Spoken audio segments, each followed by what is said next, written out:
I attended B.F. Ford in first grade. Absolutely loved going to that school. It was, of course, an all-black school, and I felt comfortable. I felt valued. I felt accepted. All of those things because the teachers were all black. Uh, the administration, they were all black. So, of course, I felt comfortable and had a wonderful first grade experience. In fact, I recall my first grade teacher, Miss Mary Beasley, a wonderful, wonderful teacher. Loved B.F. Ford. An extraordinary child. She was always, always positive, always trying to help me and with the other students. And of course, we had students of all caliber. You know, there were some that had nothing, there were some that had something, and there were some that had a little more. But if she knew that a student didn't have paper or pencil or lunch or something, she'd let me know. And if somebody got picked on or bullied or something, Cosette was going to let me know. That's what we called her then, Cosette. Some of them called her Yogi. I remember running up and down the halls when I was there. And then there was a sad occasion when I was at B.F. Ford in April of 1968, as the world knows that Dr. King was assassinated. And I recall being in the library. The teachers brought us all to the library to watch his funeral on a black and white TV. And so that was something, it was amazing to see the teachers crying and tears just running down their face. And I knew that it was a sad occasion and a moment in history. And but that was in April. So that May was the end of the first grade year. And that summer, my mother said to me, "You're going to a new school." I said, "Going to a new school?" And I said, I asked her, I said, "Will my friends be there?" And she said, "Probably not, but I would make new friends." Well, from now, what I understand, years later, my mother had gone to town hall meetings, and because integration was in the air, you were going to have to go to a different school. We were going to be integrated.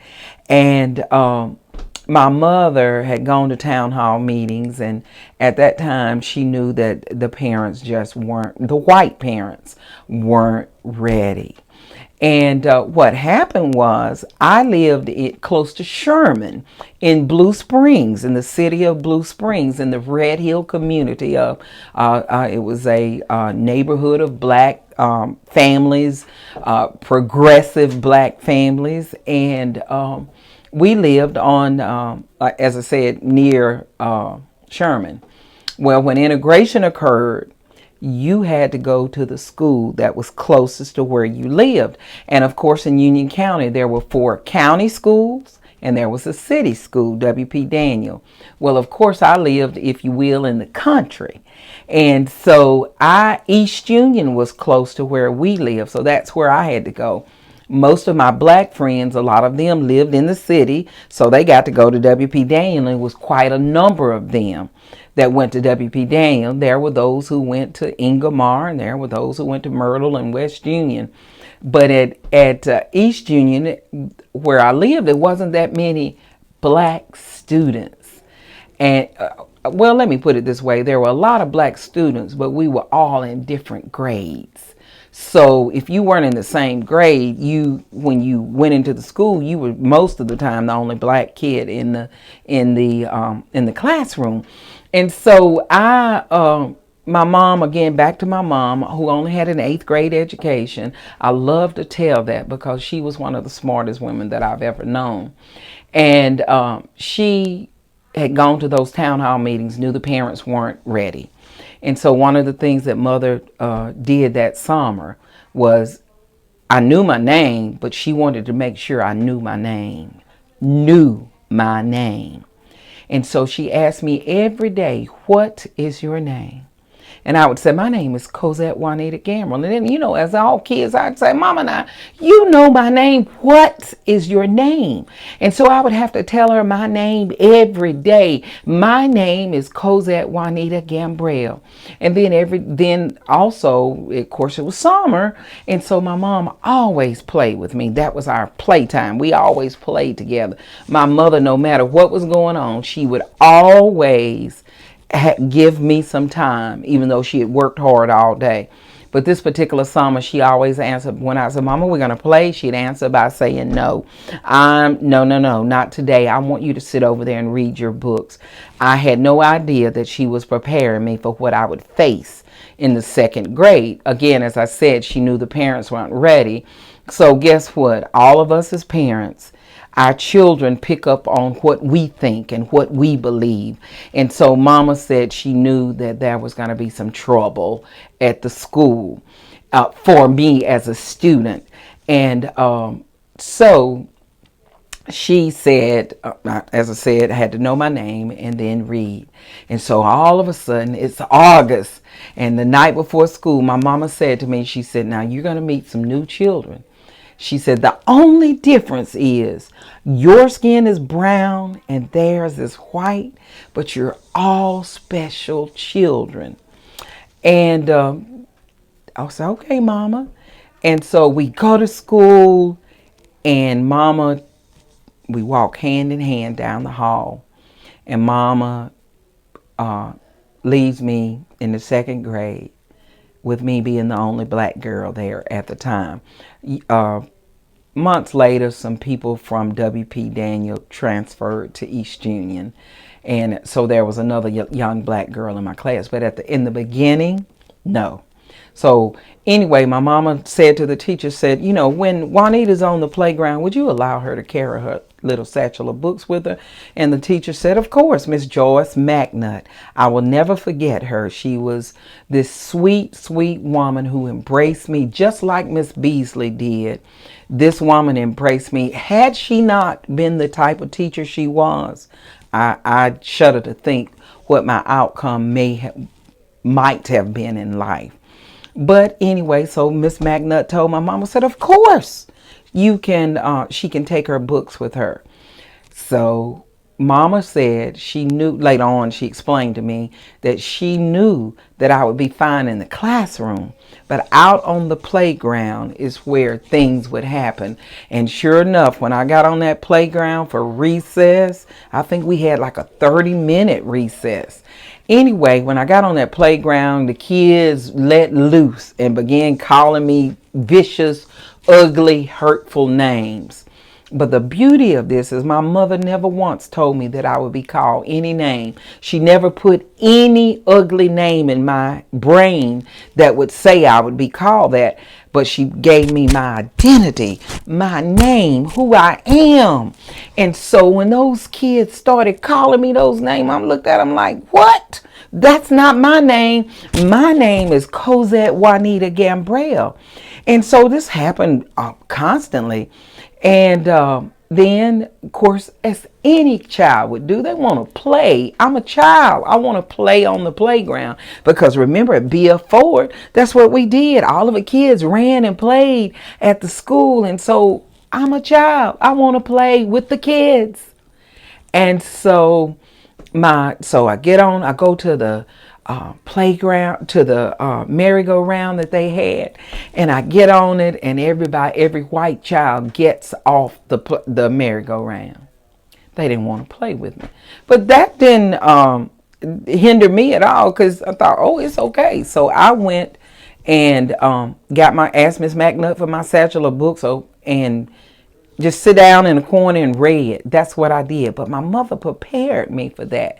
And that went on for a while. Listen, my experience turned out to be good, but the initial stages of being at that new school with white students, white teachers, that it was difficult. But because of my mother telling me my identity and me avid reader, I fared well. And so, as I always say with all children, if you leave us alone, children will play. They'll forget about whatever it is that they have against you. And so as the weeks went by, those little children started playing with me. But I will tell you all, one of the things that I can say that was really, really a time in my life is, you're sitting at the front of the class, and then all of a sudden you get spitballs. I got hit by a lot of spitballs by I would assume boys. When I would walk by the boys, some of them would stick their legs out and trip me. One of my other experiences was when I went to the bathroom, the girls would say, "Here comes the end. We don't want to use the same stall that she uses." And so those were the kind of experiences that I had. But as time went on, and of course my mother simply said to me, "Juanita, you have to love." I would go home every day and say, "Mama, the kids won't play with me. The children won't play with me, Mama." Mama said, "You gotta love, baby. It will be all right." And this is the other thing that I heard my mother pray. She prayed outwardly every night. She would say, "Lord, let the heart of a child come forth." Well, I didn't understand that, but as I got older, I realized my mother knew that if the heart of a child came forth, then the children would not see color. They would play. We would interact with each other. And that is exactly what happened. I believe the Lord honored my mother's prayer request by allowing children just to be children. And so we all became friends. And I love to tell the story whenever I'm speaking. They honored me in high school by I was an officer of the Beta Club. I was an officer of the FBLA Club. Guess what? It was only 2 blacks in my senior year. And so who nominated me to be in these clubs? Who nominated me to be an officer? White friends. So I'm one of the ones, I'm a witness that the power of love is so incredible, because I kept showing love. I didn't show hate. I could have very easily stayed by myself, left in the corner, but I didn't. Another thing that I like to say about East Union is my mama always told me, so you can ask anybody anything, just be prepared for the answer, yes or no. And so I went home one day and I said, "Mama, the students are making intercom announcements." This is when I was in a higher grade, and I said, "I'd love to do that." Mama said, "Just ask the principal." So guess what I did? I went to the principal and I said, "Mr. Priest, I would love to make announcements, some of the school announcements." Guess what? I made the majority of school announcements every morning. They used me. Then I worked in the school store. Then guess what? I asked Mr. Priest. I'd love to work in the school office on my study hall time. They said, "Of course you can work." So I had an incredible experience at East Union. I love being there. I love being there with the teachers. But it was because of my mama telling me, "You have to love. You can't hate." That was the principle that was embedded in me of loving everybody. And my mom always said, "You got to make a difference in life." And I would like to think that during my tenure at that school, that somehow I made a difference, that somehow loving, showing the students that I was just a student just like them, made a difference in their lives. I always tell this too, that there were 52 of us, and only 2 blacks graduated the senior year. And unfortunately, one of the young ladies, she failed the 3rd grade, so I caught up with her.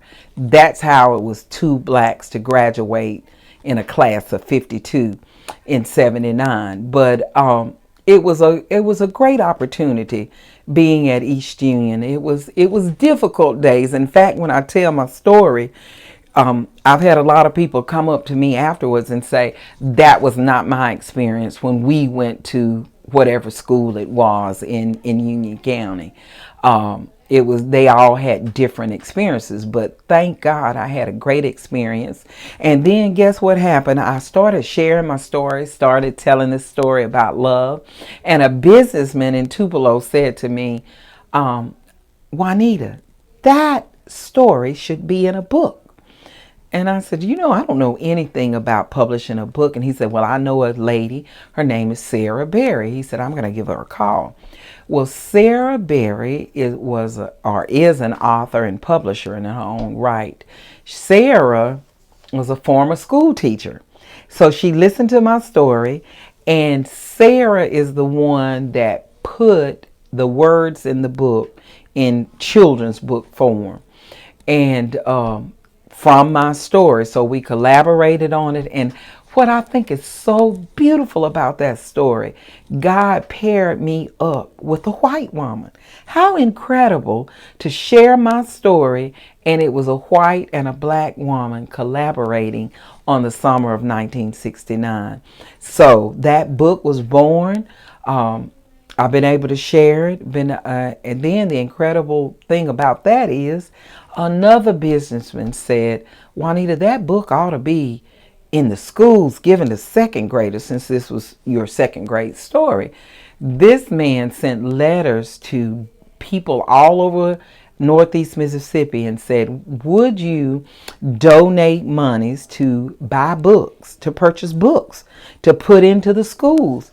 Now, how incredible is this, that books were given to second graders in every school district, Pontotoc, Union, and Lee? How?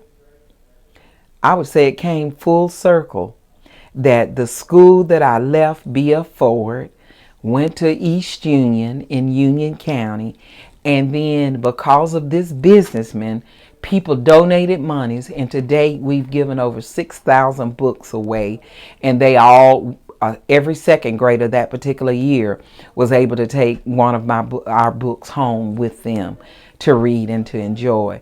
So life is a journey, and I've had an incredible journey, and being able to share that experience, being able to share that story, and tell it to others, and always in with love. You have to love. And one of my favorite quotes, it comes from an unknown author, and I usually end one of my presentations with this quote. And it simply says, there are two dates on a tombstone. There's the date of birth, and there's the date of death. And it says every man is guaranteed those two dates. But that little dash that lies in the middle, that's what defines and determines our lives. And so I always ask the question, what are you doing with your dash? And I have to ask it to myself.